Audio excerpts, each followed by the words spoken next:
श्री जानकी जी ने देखा कि हनुमान जी बड़े दुर्बल हो रहे हैं। माताओं के हृदय में बड़ा वात्सल्य होता है। बालक हृष्ट पुष्ट हो तो भी मैया की आंख तो कहती है बहुत कमजोर है। तो श्री किशोरी जी के नेत्र भराए, हृदय भराया और बड़े स्नेह से अपना वरदहस्त श्री हनुमान जी के मस्तक पर फिराते हुए कहा, बेटा हनुमान, क्या बात है, बड़े दुर्बल हो रहे हो, क्या बात है, स्वास्थ्य तो ठीक है कि नहीं, तबीयत ठीक है? माता जी आपकी कृपा है, आपका वात्सल्य है, प्रभु की कृपा है, कोई कष्ट नहीं है। फिर इतने दुर्बल क्यों हो रहे हो? किशोरी जी ने कहा, मैं स्वयं ही बढ़िया बढ़िया सुंदर मोहन भोग, हलवा और लड्डू, रबड़ी, मलाई के पुआ, ये सब सुंदर सुंदर पकवान में स्वयं रघुनाथ जी को पवा कर उनका अधरामृत तुम्हें देती हूँ, तुम खूब तृप्त होके पाते भी हो। फिर तुम्हारे कहते हैं अंग क्यों नहीं लग रहा है, शरीर में क्यों नहीं लग रहा, दुर्बल क्यों होते चले जा रहे हो, क्षीण क्यों हो रहे हो?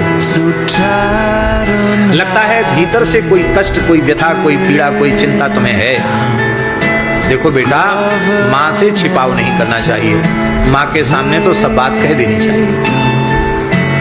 कहो। जब किशोरी जी ने विशेष आग्रह किया तो हनुमान जी बोल नहीं पाए, फूट फूट कर रोने लगे, बहुत व्याकुल हो गए, बहुत रोने लगे।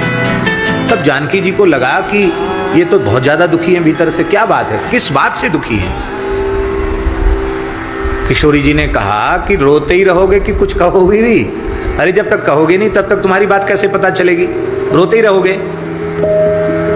रोते रोते हनुमान जी की हिचकी बंध गई और हनुमान जी ने हिचकी लेते, जैसे छोटे बच्चे हिचकी लेते हैं ऐसे हिचकी लेते हनुमान जी ने कहा, माता जी, प्रातः काल मंगला से लेके शयन में जाने के पूर्व तक तो आप दोनों का वात्सल्य खूब मिलता है, खूब सेवा मिलती है, पर रात्रि में जब सरकार श्री रंग महल में प्रवेश कर जाते हैं तो आपकी सखियां छड़ीदार बनकर खड़ी रहती हैं। वो कहती, बस हनुमान जी अब आपकी सीमा यहीं तक है, अब राम राम करो, जाओ भजन करो। तो रात्रि में आपके दर्शन से, आपकी सेवा से मैं वंचित होता हूँ। अच्छा है, सखियों का सौभाग्य है और ठीक भी है, मैं वहां कैसे रह सकता हूँ, जा सकता हूँ। तो उसी पीड़ा में कि रात्रिकालीन सेवा से मैं वंचित रह जाता हूँ और वह वियोग, रात्रि के काल का वियोग मुझसे सहन नहीं होता, यही कारण है। तो पूज्य गुरुदेव श्री भक्तमाली जी के मुखारविंद से हमने सुना कि श्री किशोरी जी करुणार्द्र भई और उन्होंने अपना कर कमल हनुमान जी के मस्तक से